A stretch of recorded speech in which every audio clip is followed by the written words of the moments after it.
Welcome to the Peak Financial Show. Today we're talking about saving for college and 529 plans. First of all, what is the number one best way to save for college? Bam, 529 plan. That is the best way. Let me give you a brief overview of a 529 plan. So a 529 is essentially a saving investment account used for some sort of education. You can use this for a private high school, college, or pretty much anything that is going to fall under anything education. But it's a very complex thing, and I'm gonna give you all of the little ins and outs of a 529. First off, why do you open a 529 plan instead of just opening a savings account? The answer is all of the return on investment, or essentially how much interest that you make, is all tax-free. You do not have to pay taxes on any of your investments in there. That's a huge reason. The next reason is it's really easy.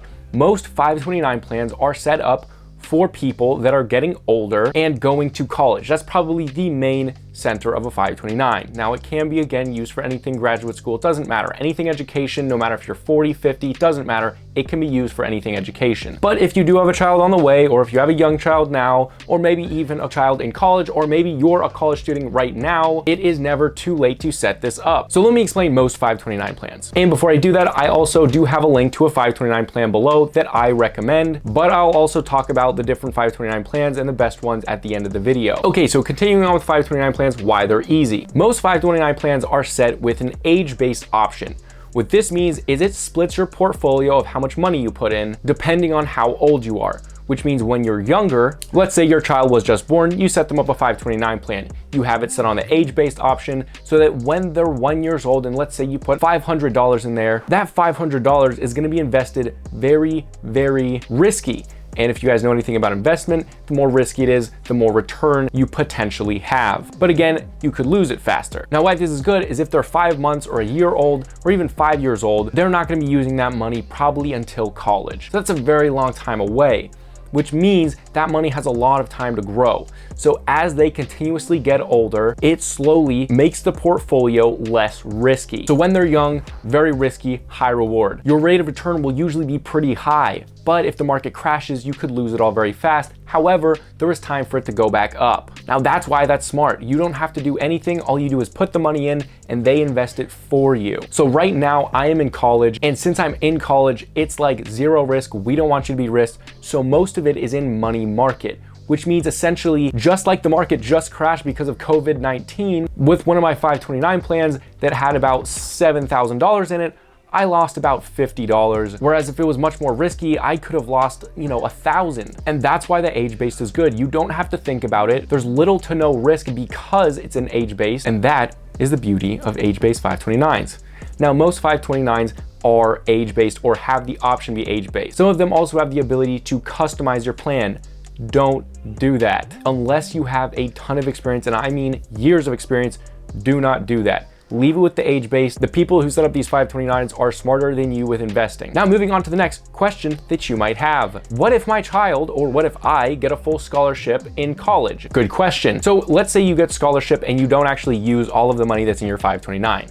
The amount of scholarship that you get can be taken out of your 529 tax-free, right? So if you tried to take your money out, not for educational purpose, it would be heavily taxed. You don't ever want to do that. But if you have a certain amount of scholarship, let's say you got $10,000 worth of scholarship, you had $40,000 in your 529 plan, and since you got $10,000 in scholarship every year for 4 years in college, that means if you never touched your 529, you could take all of the $40,000 out tax-free. So the amount of scholarship you get is the amount you can take out of the 529 and not use for education, completely tax-free. And that is also a really good way to save during college. So let's say you're in college, or you just got accepted to college and you're getting a lot of scholarship, but you still want to save money that you're not really going to use the whole time.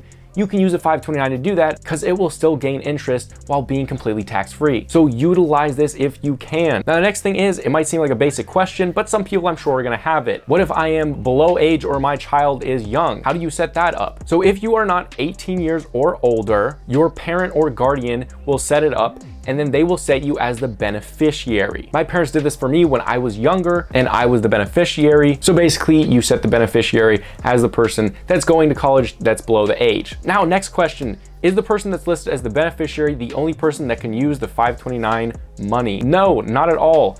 It doesn't matter who your 529 is set up for. Anyone can use that money for any purpose in education. Whether you want to give that money to a friend, you want to give that money to a relative, another child, it doesn't matter. It doesn't matter who it goes to. It just has to be used for education. Your grandma could take it really doesn't matter as long as it's used for education. Now that is a brief overview of it, and yes, brief because there's a ton of ins and outs to it, but that's the basic thing. If you're saving for college, if you just had a kid, or if you have a young child, or if you are a teen right now, or if you're just starting college, you should set one of these up 100% if you meet any of those criteria. If you're in college and you want to go to grad school, that's also a good time to set it up. Now, next question, how do I know all this about 529s? So I am huge into money. I constantly look at it. It's fun for me. Some people may think that's weird, but I love money. I love to know how finance works as well. My parents were also very into finance, as well as a ton of my family. My parents set my 529 plan up when I was 7 years old. We contributed a little bit every now and then. I took money that I earned, and they would put money in, and if I got any birthday money or Christmas money, we always just took half of it and put it in the 529. And then when I had my graduation, I took most of that money and put it in the 529. Now I'm currently in college. I got scholarships, so I'm paying a little bit less than $6,000 a year, which is really, really good. But now I don't need to work to pay for school, so I'm not gonna have to go in debt at all, and I don't need to work over the summer, even though I want to and I will. I have that cushion, so I'm okay. And by the time that I get out of college, I'll have money saved up if I wanna move out or go to grad school or whatever interests me at that time. But guys, now we're gonna talk about the different 529 plan. Now I have a 529 plan linked below if you guys wanna check out that one. There is no minimum to set it up, which is why I put it below. Now I have two currently, and probably the best one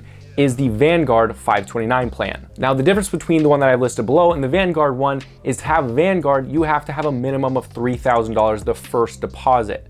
And for some people that are dubious, they just watched a YouTube video, they might not want to put in $3,000, which is why I have the one listed below. If you just want to try it out and see how it works, maybe put 100, doesn't matter. Maybe you even want to put 50 bucks in there. That's why I have the one listed below. But if you've done some research, you can look other places. Don't just take my word for it, but you know it's legit if companies like Vanguard are putting these on. But if you do know a lot about it and you're ready to hit this, I highly suggest Vanguard. That's probably the best one. But if not, if you're a little bit dubious about it, if you just want to try it out, and again, you can also switch it to Vanguard later. The 529 plan I have listed below does not have a minimum, and that's the really, really good part about it. But guys, I hope you enjoyed my little overview and my advice about 529 plans. If I didn't have my 529 plan, I would be stressed out the entire way through college trying to make money and pay for college, but now I don't need to. And because of that, I'm getting a 4.0 and doing really great in school and having a fantastic time. But guys, if you enjoyed this video and you like financial advice as well as sharing, I want to hear what you guys have to say. Post in the comments below. I'll respond back to you. This channel is all about financial advice, a financial community, and how to make money. So if you enjoyed me and you enjoyed my video, please subscribe below and let's build this community together. And if I helped you out with the 529 plan, leave a like below. But I hope you enjoyed it, guys. I'll see you later.